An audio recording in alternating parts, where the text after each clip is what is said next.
തുഞ്ചത്തെഴുത്തച്ഛൻ മലയാള സർവകലാശാല തിരൂരാണ് ഈ കോളേജ് ഉള്ളത്. ആ ഒരു വിഷയത്തിന്മേൽ ഞാൻ ഒരു മണിക്കൂർ മുമ്പ് ഞാൻ ഒരു വീഡിയോ ചെയ്തിരുന്നു. അപ്പോൾ ആ വീഡിയോ ചെയ്തതിന് ശേഷം ആ സമരമുഖത്തുള്ള ഞാൻ ആ വീഡിയോയിൽ പറഞ്ഞിട്ടുണ്ട്. ശ്രീജിത്ത് പി ശശി എന്നാണ്, ഒരു ചെറുപ്പക്കാരനാണ്. അപ്പോൾ ആ പയ്യൻ ഇട്ടിരിക്കുന്ന ഒരു ഫേസ്ബുക്ക് പോസ്റ്റ് ഞാൻ കുറച്ച് മുമ്പേ ഒന്ന് വായിച്ചതിന് ശേഷമാണ് ഞാൻ ഈ വീഡിയോ ചെയ്യുന്നത്. ആ ഫേസ്ബുക്ക് പോസ്റ്റിനകത്ത് പറയുന്നത് ഞാൻ ജസ്റ്റ് നിങ്ങളെ ഒന്ന് വായിച്ചു കേൾപ്പിക്കാം. അതായത് MSFകാരുമായിട്ട് ബന്ധപ്പെട്ട് അല്ലെങ്കിൽ വെൽഫെയർ പാർട്ടിയായിട്ട് ബന്ധപ്പെട്ടാണ് നിലവിലെ അവിടുത്തെ സമരമുഖത്തുള്ള കാര്യങ്ങളെല്ലാം ഒരു ആലോചനാ യോഗങ്ങളൊക്കെ നടന്നു പൊയ്ക്കൊണ്ടിരുന്നത്.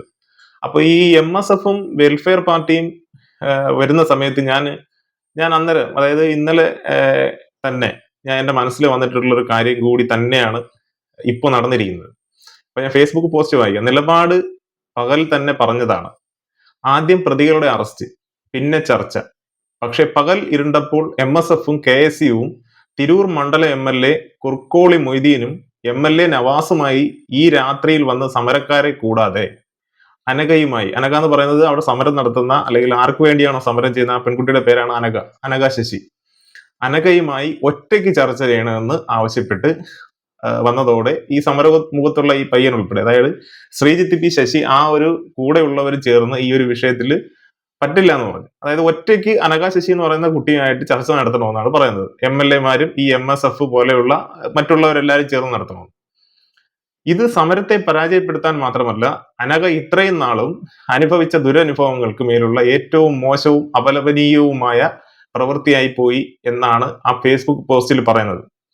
ഇന്നും ഈ രാത്രിയിൽ ഇരുട്ടത്ത് ഞങ്ങൾ അനഘയുടെ നീതിക്കായി സമരപന്തലിലുണ്ട്. നമ്മളൊരു കാര്യം ആലോചിക്കേണ്ടത്, ഈ സമരമുഖത്തുള്ള ഈ ശ്രീജിത്ത് പി ശശിയും കൂടെയുള്ളവരും ഇപ്പോ ഈ സഹോദരിയായിട്ട് ബന്ധപ്പെട്ട് പോകുന്നു, ഇവരാരും തന്നെ യാതൊരു കാരണവശാലും ഈ സമരമുഖത്തു നിന്നോ അല്ലെങ്കിൽ സമരവുമായിട്ട് ബന്ധപ്പെട്ട ഒരു അടി പോലും പിന്നോട്ട് പോകാത്ത വ്യക്തികൾ തന്നെയാണ്. എനിക്കൊക്കെ നേരിട്ട് അറിയാവുന്ന വ്യക്തി തന്നെയാണ് ശ്രീജിത്ത് പി ശശിയൊക്കെ.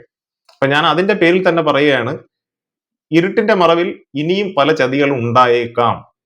അതായത് ഇപ്പോഴത്തെ ഒരു അവസ്ഥ വെച്ചിട്ട് അതുകൊണ്ടാണ് ഞാൻ നേരത്തെ ലൈവിൽ വന്ന് പറഞ്ഞത്, കേരളത്തിലെ ദളിത് സാമുദായിക രാഷ്ട്രീയ നേതാക്കൾ ആരും തന്നെ ഈ ഒരു വിഷയത്തിന്മേൽ എന്തുകൊണ്ട് മാറി നിൽക്കുന്നു, എന്താണ് ഈ ഒരു വിഷയത്തിന്മേൽ നിങ്ങൾ ഇത്ര സീരിയസ് ആയിട്ട് എടുക്കാത്തത്?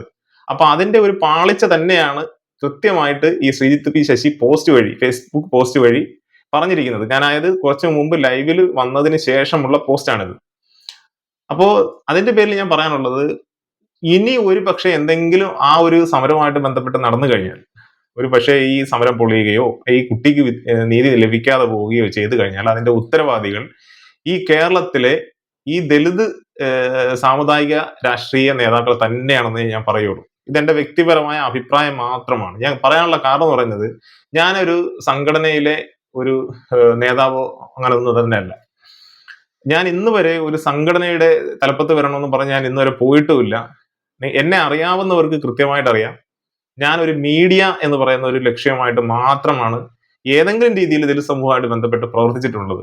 അതിന് മേലെ എനിക്ക് യാതൊരു സ്ഥാനമോ അല്ലെങ്കിൽ ഏതെങ്കിലും സംഘടനയുടെ തലപ്പത്ത് വരണമെന്നോ കേരളത്തിലെ വലിയൊരു നേതാവാവണമെന്നോ ഒരു ആഗ്രഹവും ഇപ്പൊ പോലും ഇല്ല.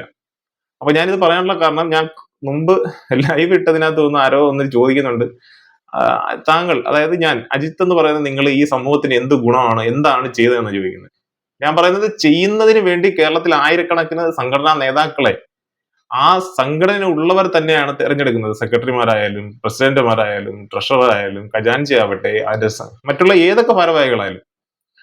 നമ്മളിപ്പോ ഏതെങ്കിലും ഒരു പിന്നെ ഈ നിതിൻ രാജ് വിഷയത്തിൽ കേരള ഹർത്താൽ നടന്നപ്പോൾ പോലും നിങ്ങൾക്ക് നേരിട്ട് അറിയാവുന്നതാണ്, അതിന്റെ ഏറ്റവും മുന്നിൽ നിന്നിട്ടുള്ള ഒട്ടനവധി നേതാക്കളുണ്ട്. അവരാരും തന്നെ കഴിവില്ലാത്തവരൊന്നും അല്ല, നല്ല കഴിവ് പ്രാപ്തിയുള്ളവർ തന്നെ. പക്ഷെ അലസത ചില സമയത്ത് കാണിക്കുന്നത് കൊണ്ടാണ് നമ്മൾക്ക് ഒരു പട്ടികജാതിക്കാൻ എന്നുള്ള രീതിയിൽ മാത്രം, അല്ലെങ്കിൽ ആ പെൺകുട്ടിയുടെ സഹോദരൻ എന്നുള്ള രീതിയിൽ മാത്രം ഞാൻ ഇത് പറയുന്നത്. ഒരു കാരണവശാലും ഈ സമരത്തെ പൊളിക്കരുത്.